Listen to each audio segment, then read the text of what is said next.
they just live longer. You know, people are living longer by 20%, and most of us would say, oh, well, that makes sense. But this is quite key. You know, if you do enjoy life and you want to live a long life, then having a wide circle of friends is really important.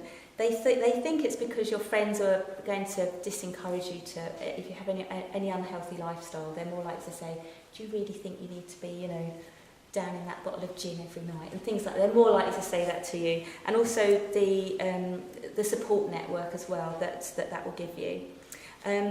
Another study in America found that there were more survival benefits for cancer as well. When cancer patients are part of support groups, their survival rates are better.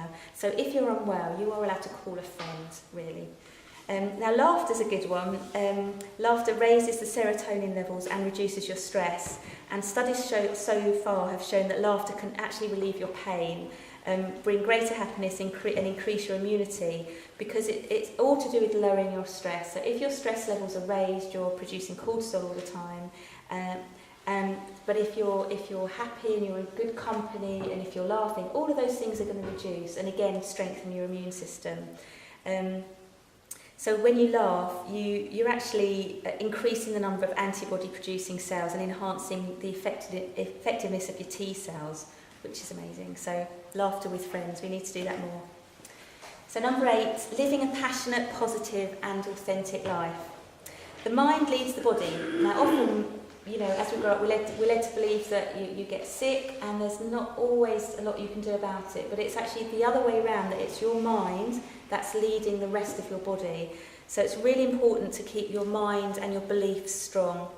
A famous medical school professor and research scientist, Dr. Bruce Lipton, he's been looking at this for years, and he showed that just by thinking, they had a fantastic experiment where they had cells, for want of a better word, cells in a petri dish, if you don't mind that, on the side of one wall, and then people were sitting on the other side of the wall, and their thought transfer were making the cells do different things. So when they were given really horrible images and told to think horrible things, the cells in the petri dish started being deformed, and vice versa. So I haven't got any more technical detail than that, other than the fact that what you think does affect the rest of your body, and they know that with, for example, when they test a drug, they know that the beliefs and the feelings of the person administering that drug has an effect. So they try and do double blind, which means that the person administering that new drug doesn't know what they're giving. Because if they did know what they were giving, they wouldn't have to say anything, but just their thoughts, their influences the outcome. So that's why we have double blind. So the power of the mind is really amazing. Another interesting guy, if you wanted to look up, is David Hamilton. He's an ex-researcher for a major pharmaceutical company, and he again is looking at how the mind can help healing. He's saying that the brain circuits are not fixed. Our experiences are constantly changing the wiring in our brains, known as neuroplasticity. The more we do something, the more the brain physically changes as it rewires. Things like acts of kindness are often accompanied by a certain emotion, and this emotion produces the hormone oxytocin in the brain and throughout the body. And we know that oxytocin is a really important hormone, and it really strengthens the heart. So being kind to other people can strengthen your heart as well. So oxytocin causes the release of certain chemicals in the blood vessels, and you can look up to see how that actually affects your heart. And finally, I'd say living with purpose and positivity really it just makes you feel so much better. And I hope that when I'm going to bed really late, at least I'm doing it with purpose and positivity. And I think it's just living in a place where you're not having to live somebody else's life or lie, and I think all those things can really suppress your immune system as well. You know, you might think it's hard to make that connection, but with everything that I've done to try and look at this, it really seems to paint a picture that positivity definitely affects your body and your immune system. So last couple, living in nature and the natural fields. I said I'd come back to electromagnetic stress and geopathic stress. So some things underground are natural. For example, underground streams and radon gas They now check for radon gas when you're buying a home. They do a survey for it, and that's something that can make you feel really ill.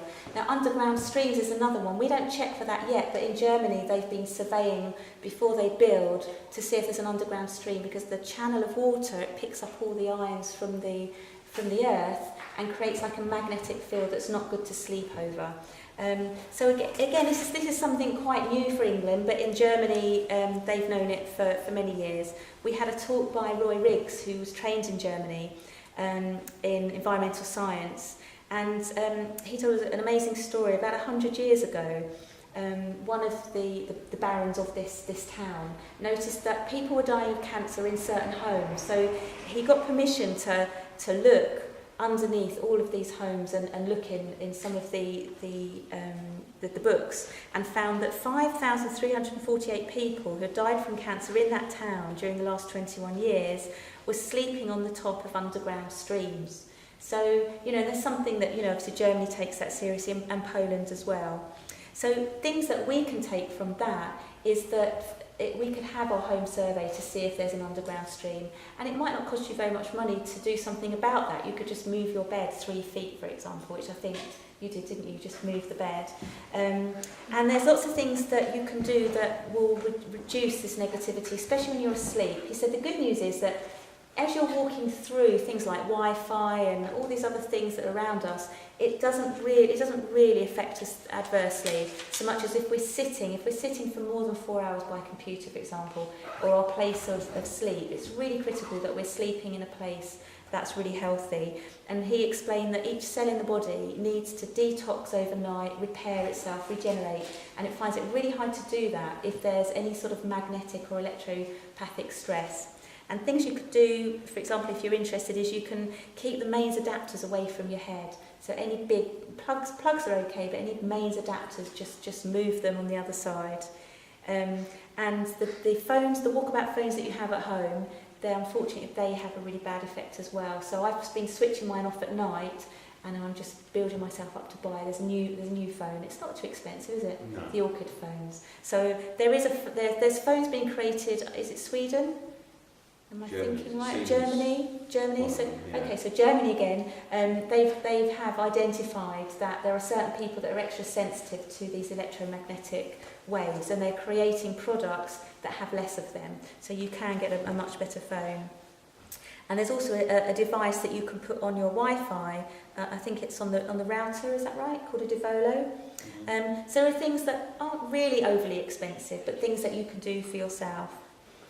And he came up with a lovely thing at the end. He said that probably why people find camping so relaxing is that you often take your feet off and you go barefooted on the grass, or you're sleeping earthed, hopefully not on an underground stream, but you're sleeping with less of these negative effects.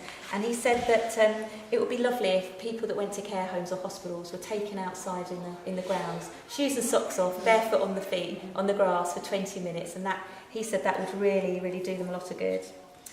So lastly, and not leastly, using other practitioners and other help for us, with our lives and with our families. As I said before, we've all been to hospital and doctors and been thankful for that. But until you get to the stage where you might need something critical, look at things like acupuncture, for example. Even Simon Singh and Professor Ernst, who wrote Trick or Treat, who really wanted to diss complementary medicine, they found that acupuncture was effective. And there's certain chiropractic and cranial care. Those adjustments will help your body self-heal, because the nervous system controls all the functions of your body, including the immune system. So chiropractic and cranial care can have a positive effect on your immune system.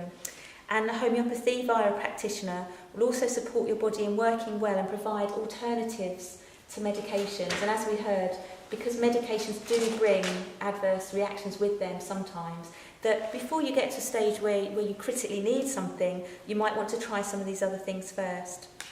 Avoiding products like antibiotics is a great boost for immunity. The antibiotics can really pull you down for several months, and I've heard some awful stories where babies are born with given antibiotics just as a preventative, just as a prophylactic.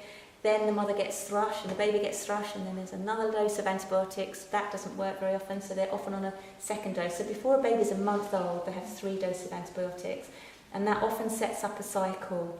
And they also say that to try and be healthy,